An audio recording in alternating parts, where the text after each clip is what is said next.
So we invited you here today to tell us the funders' perspective, Corra Foundation and wider, on what we've been talking about today, exit strategies and sustaining impact. So Elaine, Corra Foundation recently adopted 3 big changes as part of its strategy, and there are 3 things that you want to achieve in the world. So I've just been talking about building community capacity. I wanted to get your perspective on this first change that you guys are trying to achieve. What have you been learning about how communities can be equipped to go about bringing about change in the world? Thanks, Graham, and thank you everyone for coming along today on such a sunny day. So it's great to hear so many people contributing to the conversation. Corra is a mission-aligned organisation, so that basically means everything we try to do is aligned to our mission, from how we deliver our services, but the changes they want to see in people. And when we launched our new strategy pre-COVID in early March, power and voice and change were really important. 3 big steps that we want to see over the next 10 years. And we believe that people know themselves what they need and what they want. What we have recognised is that what we have to do is offer the skills and support to enable people to have that. And that could be about increasing voice. It can be about increasing their capacity to enable change to happen at their local community level. It could be increasing their abilities to create change within a community of practice, whatever it is, but also seeing the power is there and they have the skills available to them to make that change happen. I think it's something that builds over time. So a really good example would be something like our People in Place programme. So we work alongside communities. We have a coordinator that works alongside communities to help them identify things they would like to change and how to go about making that change happen. And a lot of that time is spent building relationships with people. It could be over cups of teas, even virtual cups of teas now, but just taking the time to understand and reflect needs and give people optimism and hope that there is opportunities that they can aspire to and make things happen. And from that, things have progressed, and we've seen small one-off events happen to groups really establishing local activities that are ongoing, that more and more people can connect to, feel part of, and then for them to think about, well, how do we sustain this ourselves within our own community? So that could even be small things like, well, we'll all contribute 50p a week, and then it'll enable us during the school holidays with the kids, for example, another thing like that.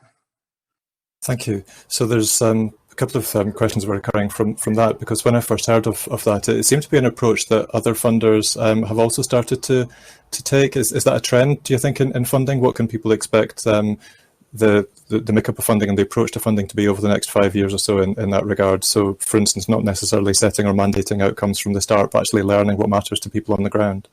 I think increasingly people, funders are recognising the value of lived experience and people's views of what really helps them. And it can be like the People in Place programme, very community locality based, but it can also be around a group of people that come together with a shared issue or a shared experience that they want to really think about. How do we really listen and reflect our funding needs that match the needs of the people that we're trying to support? So increasingly, I think funders are thinking about that. And to do that, it requires a different sort of relationship approach. So you have to be, as a funder, more open to having conversations with people, conversations with organisations that are working closely with people, to hear those experiences. And I really liked your slide about the listening bit.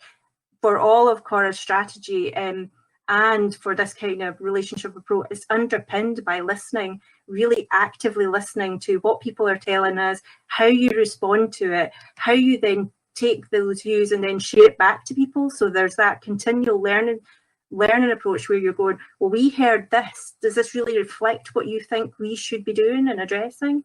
So it is much more about that open space for dialogue and valuing dialogue and responding to that in the way that eventually is meeting the people that you're there to serve. So the second change that you're trying to achieve is on the screen now, and I think this captures some of what you're trying to achieve. One of the conversations we've had with people in the workshops is about having the confidence sometimes to be part of these conversations with funders and to be on the front foot and to realise that funders are maybe partners or maybe they're customers, and what they're getting in return is that learning and that intelligence about what people need and what matters. Do you have a view on that? I mean, is it realistic to expect charities to engage with funders in this, I think, slightly new, more ambitious basis? I think there is. I think there's probably a large number of independent funders that are really open to a dialogue with people who will come up with what they've learned, what they've seen, and to present them with ideas or opportunities that go, well, actually, we believe that if we work together, we can achieve a greater difference for people that we're trying to support. And we've tested some of these, or we've been working around this for a long period now. Are you open to a conversation about how we could maybe take this forward? And I think more and more funders are thinking about how they develop those relationships, how it's not one side or another, it's more about we're all in this kind of together, and how can we achieve that greater shift and change. I think we're not going to solve big challenges in Scotland sitting in isolation doing our one wee bit of work. We have to think, how do we work much more collectively together? How are we working, not just funders and charities, but how are we working alongside the people we're there to serve with? How are we working with other partners, other community members that might have an interest in this area? So I think we have to, as you say, take away those kind of, and I love evaluation, but take away the barriers of outcomes that we're trying to report against and think about, we're all here trying to achieve this same aim. How can we all contribute and work collectively together? Now, I'm not saying that collaboration and partnership is easy. It takes a lot of commitment. It takes really strong relationships. It takes communication and lots of it. So we've all got clarity. But I think if anything, and I was just listening to some of the feedback from the sessions, if anything that we've learned through this COVID response, the fact that people have collaborated, they've adapted really quickly, they've been really accessible in how they've responded. So where can we reflect and learn on what were those things that worked really well to achieve a shared goal?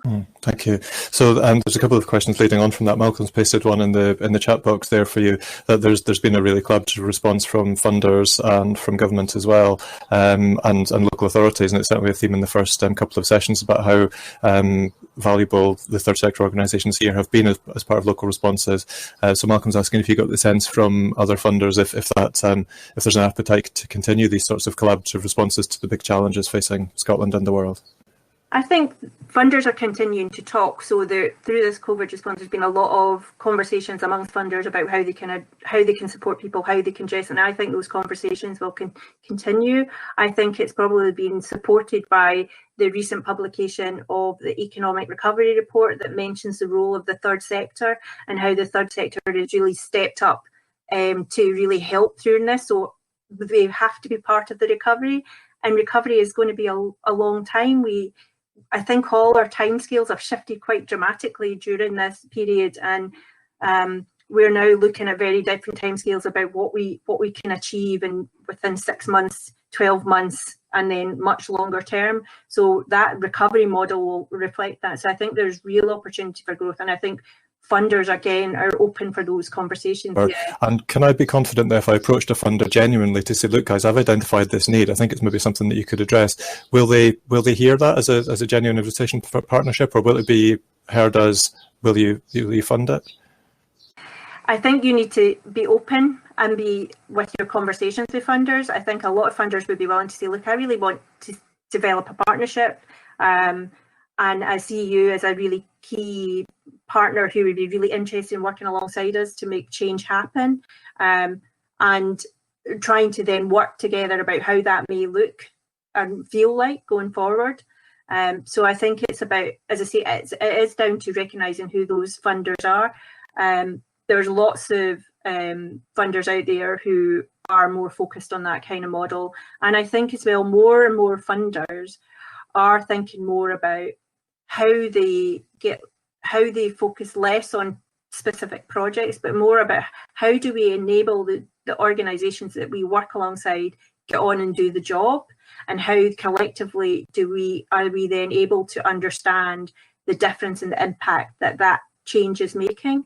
So as a collective, what difference does that make? And less about getting tied up, which for this fund may be really valuable, because if someone's going to say, well, we'll just give you some money to enable this to happen, but what we want you to do is be only really open with us about what you're learning, how you're adapting, how you're reflecting on what's happening, where the biggest progress has been made, how it's making and feeling different for the people that you're there working alongside. I think that there's real merits in that. And again, I'm just going to pop another link in the chat box. IVAR, the Institute of Voluntary Action Research, a couple of years ago did a resource on funding practices. It's called IVAR's Duty of Care, How to Ensure Grant Making Helps but Doesn't Hinder. And it talks a lot about the importance of risk, relationships, and that resource. And I think what it's meaning about the risks that funders are willing to take to enable people to get on and deliver the job, and we know that they've got the confidence to do that. But if you're going to take risks and enable change to happen, you have to have a relationship so that you're both willing to learn together, and you're both willing to say, what is it that we can do that will give you the support and the capacity to enable this to happen? But to do that, you have to be honest in that relationship. And I know we've moved a long way from people feeling that funders are sitting there and scared to pick up the phone or query things like that. And most people feel comfortable now in being able to talk to the funder. So now it's about how do you really embed that kind of culture of learning and reflection and what's changed, both in terms of organisational capacity and strength, but also the difference that you're making as well towards your kind of core mission and purpose.